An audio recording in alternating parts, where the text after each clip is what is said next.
In Parliament tonight, MPs have just begun voting on this contentious issue in the last few minutes, and we'll know the result before too long. The Prime Minister himself came to open the debate, giving a tough defence, insisting that his plan was absolutely necessary. But with 5 former Prime Ministers, 2 former Tory Chancellors, 2 former Tory Attorney Generals, all expressing concern, the vote tonight will give the government a taste of the resistance ahead. So you're probably thinking, Alex, why are you bringing up Brexit again? Didn't they finally pass the vote to leave the EU back in December? The short answer is yes, guys. Yes, they did. But the longer answer is that it's complicated, it's not over, and there's a lot of chaos on the horizon. So today I want to talk about a new controversial vote that happened, and the potential breach of international law that may follow, and just the ramifications for the global economy and the EU market. So I'm going to get into all that today on Catching Up. Alright, so hey everybody, Alex Kapitko here from the Tonic Accord. I think it's kind of fitting. I have a nice little hot tea here. We're going to talk about the UK, so it all kind of comes together. I finally got a haircut, and I'm feeling just crazily lighter, so that's kind of a relief. And yeah, so I kind of just want to get into kind of these new Brexit revelations and the repercussions that could be happening here. So I'm right now recording this on Tuesday, but on Monday, there was a giant vote inside the House of Commons, and it was involving a very controversial bill. And so according to the BBC, this talk involved some differences in negotiations basically between the UK and the EU. And so after a very heated debate on Monday, the government did win the initial vote by 340 to 263.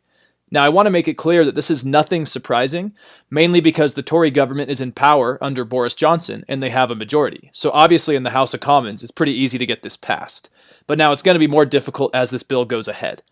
And now I want to remind our listeners that back in December of 2019, there was the official vote inside of the UK to leave the EU, and it passed.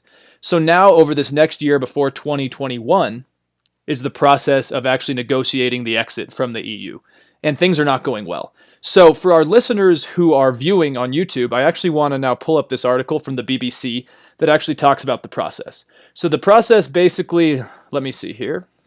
So it's a pretty good graph here. And so basically the Brexit timeline is that on the 31st of January, which was 2020, the UK entered the transition period. And then from March on, they began talks with the UK on the future relationship. And now by October 15th, there's going to be an EU summit by which the UK wants a new deal agreed upon. And then on December 31st of 2020, they're going to see if a new deal has been agreed on and ratified. And if the answer is a yes, they're going to start the new relationship with the EU based on these new agreements. And if that answer is a no, they're going to exit the transition without a deal. And right now, it's unfortunately looking like they're going to be exiting the transition without a deal. So now kind of back to the actual specifics of this bill. So this bill that was created by the Tories under the Boris Johnson government is called the Internal Market Bill, and it's focused on protecting trade between the 4 nations inside of the UK with the EU. We cannot have a situation where the very boundaries of our country could be dictated by a foreign power or international organisation. No British Prime Minister, no government, no Parliament could ever accept such an imposition. What Boris Johnson says he's trying to do is just give control to ministers here over special arrangements for Northern Ireland in case talks with the EU go wrong. And so we need to remember that inside of the UK, there is Britain, Wales, Northern Ireland, and Scotland. And all of them have different needs out of this new Brexit deal with the EU. And the BBC basically describes this as a safety net. And I think that's a pretty accurate term, mainly because you have countries, say like Ireland, who share a hard border with Northern Ireland. One is in the EU, one is not. That's going to complicate trade. Then you have places like Scotland, who voted to stay in the EU, but politically are tied to the UK. So it gets extremely complicated. And I actually want to read this section from The Atlantic that kind of talks about why this could be tough. And bear with me because it's a little bit long. Okay, so this article is called The Brexit Humbling out of The Atlantic. And in quotes, it goes, "Borders usually go where one sovereign country ends and another begins. But the land where Britain must place this border with the EU, Northern Ireland, is not normal. Because of its particular history, placing physical border controls between Northern Ireland, which is part of the UK, and the Republic of Ireland, which is a separate country, could, it is claimed, upend the delicate political settlement that exists in this unique corner of the world. Whether this is true or not, the EU has, in any case, decreed that it will not sign any deal with Britain that creates a land border in Ireland. And so this is tough stuff right here. So yeah, basically what Britain's trying to do is change some of the original agreements and try to make sure that each border and nation inside of the UK has the same trade deal with the EU. And so I first just want to say that I think most of us that have been following Brexit have known that this deal would not be easy. You know, the UK is somewhat strung together with a mix of historic ties and deep divisions, and it almost seems like the EU was kind of this external glue that was kind of helping them maintain some form of civility. So I don't know what's going to happen. Now, this bill is being criticized by many people, including former prime ministers like David Cameron, and also Conservative Party members inside of Boris Johnson's own party. And I think this is kind of a trend, a telling trend that is going on around the world. You kind of have conservative leaders who are more populist, more nationalists, who are kind of breaking away from the traditional conservative norms.